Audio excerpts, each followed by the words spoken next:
let's talk clutch player of the year. Also learned during TNT's coverage last night that DeMar DeRozan was named a finalist alongside Steph Curry and Shai Gilgeous-Alexander, who we mentioned had himself a hell of a clutch finish to that OKC win in Game 1 over the Pelicans.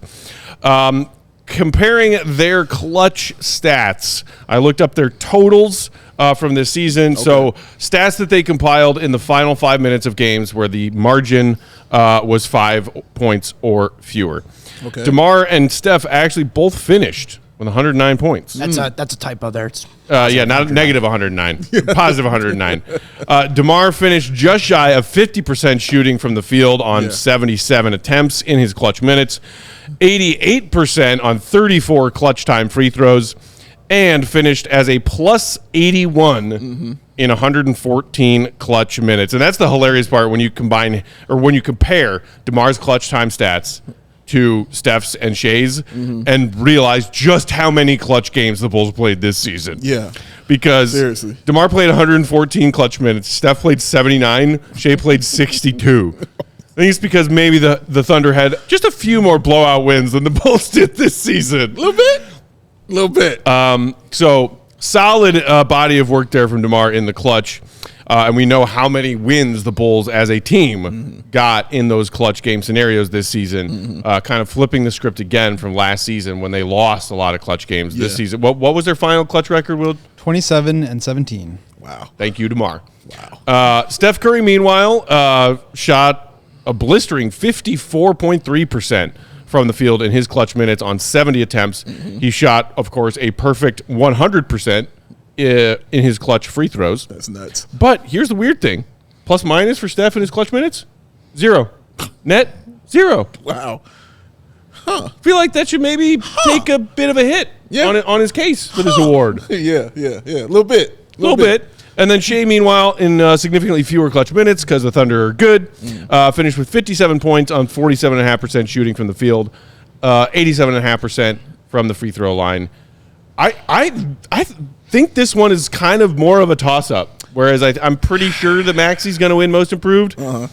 Maybe, I don't know. How do you guys see this one going?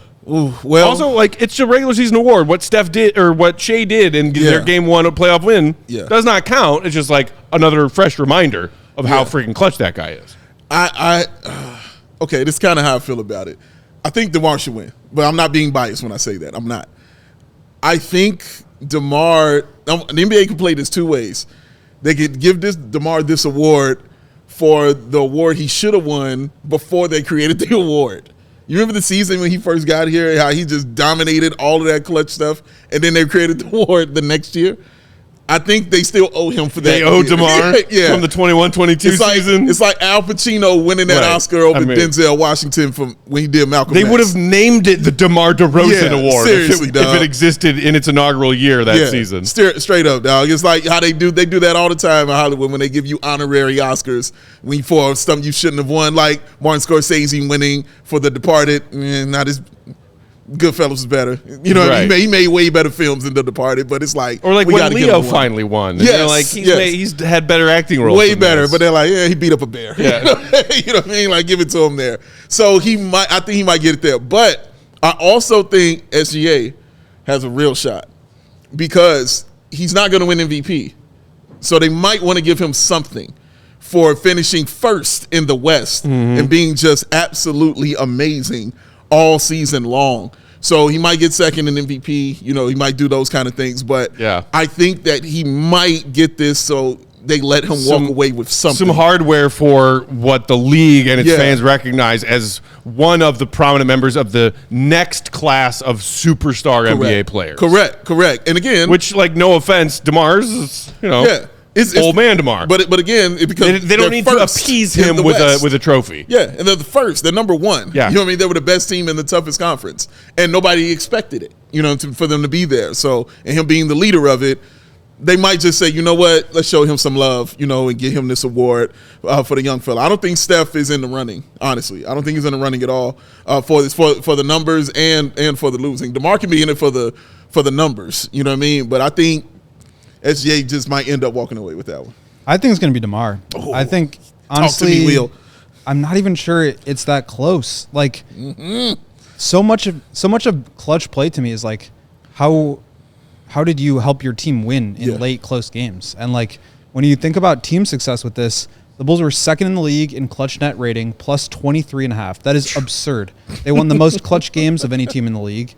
They had a 120 clutch offensive rating, which is 5th in the league, and the number 1 defensive rating in the clutch. Which is wild, considering how much their defense plummeted this season. Seriously. And like, when you look at like NBA.com, you're able to like filter it even more. So like, clutch is defined as games that are within 5 points in the final 5 minutes. That was our wheelhouse. But you can look at it as like games within 3 points in the final 3 minutes, or games within 1 point in the final 30 seconds. And like, when you filter it down to all of those, it's like DeMar has put up the biggest numbers of anybody. He's doing it efficiently. Like, I'm looking right now, games within 3 points or less in the last minute. DeMar 59 points, Steph 47. DeMar 53.6 field goal percentage, Steph 51. Obviously, Steph's going to have the edge in 3-point percentage, but the Bulls went 17-11 and the Warriors went 11-15.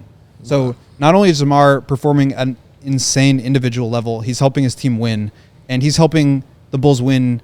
That's the only way the Bulls won. Yeah. Like, that was how they won games this year. Yes. So I feel like the impact that he had on winning, the impact that he had in like box score production, efficiency, team success, like both at a box score level and at an advanced statistic level, I don't even really think it's that close. Yeah. And you said the Bulls' clutch record was 27-17. Yeah.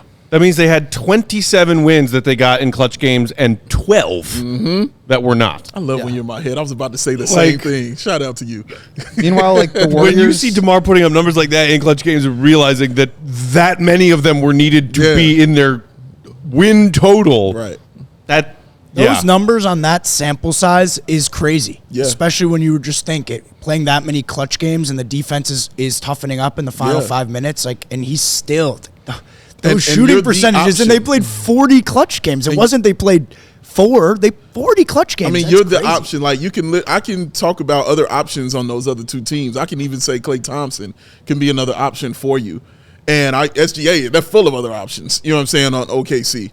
It's DeMar, in the fourth quarter. That's it. That was him. You drove Bulls fans crazy a lot of times. A lot of the times. Why can't anyone else get a shot? Yeah, show those numbers again. We'll show you why.